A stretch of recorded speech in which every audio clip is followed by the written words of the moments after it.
Sound of Falling is German filmmaker Mascha Schilinski's very ambitious sophomore feature. Premiering in competition at last year's Cannes Film Festival, the film spans 4 generations of women, all irreparably marked by trauma and the inevitability of death, but united by the remote German farmhouse they all call home. This is an austere, elliptical study of women who, across generations, feel utterly alone in their suffering. Schilinski and her 2 editors, Billy Mind and Evelyn Rack, present a collection of vignettes that make use of the fragmentary nature of memory, evoking the things that are half-remembered, certain events that have been reconstructed over time, to immerse the viewer in what it's like to glimpse into jumbled memories. These vignettes have the feeling of being suspended in time, presented entirely out of order, all tangled up, and we can piece them together and try to make sense of their chronology as best as we can. But this abstraction and ambiguity is less about constructing a puzzle meant for the viewer to decipher, and more about the pure affect and aching subjectivity that can be born from these fragmented images. Sound of Falling is a deeply impenetrable work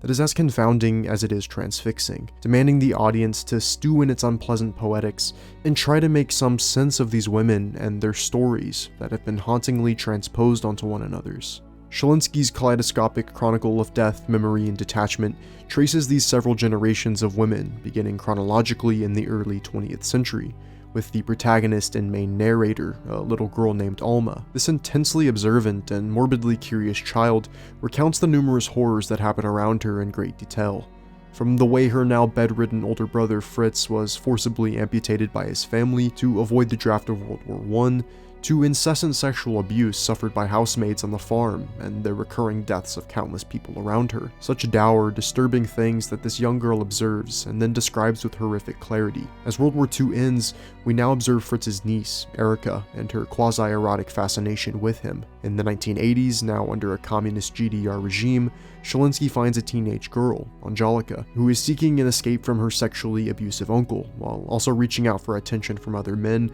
and bearing witness to the humiliations inflicted upon her mother. Finally, the present-day events are largely told through the point of view of Lenka, a quiet, awkward teenager who strikes up a friendship with a neighboring young girl. Within this modern-day section, set in a more free and united Germany, Schilinski shows these girls innocently playing and spending time lounging at the river, but the sights and sounds of the past are still hanging over every frame, as if to evoke an eerie sense of continuum amongst these timelines, that there is no escape from the afflictions of the past.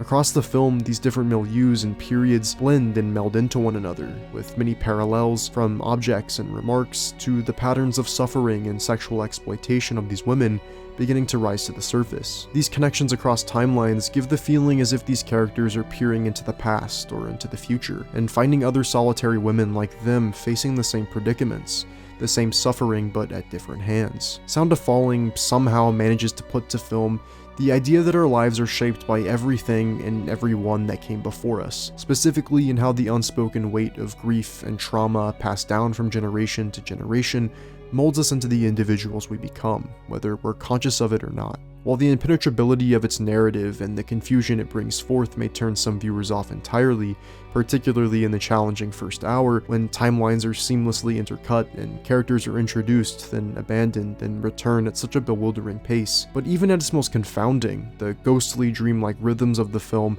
that closely resemble the work of 2 filmmakers I greatly admire in Carlos Regadas and Terrence Malick mesmerize you, regardless of your understanding of what or who is on screen at any given time. Shot by cinematographer Fabian Gamper and the Academy aspect ratio, the film just has a curiosity to its camera work,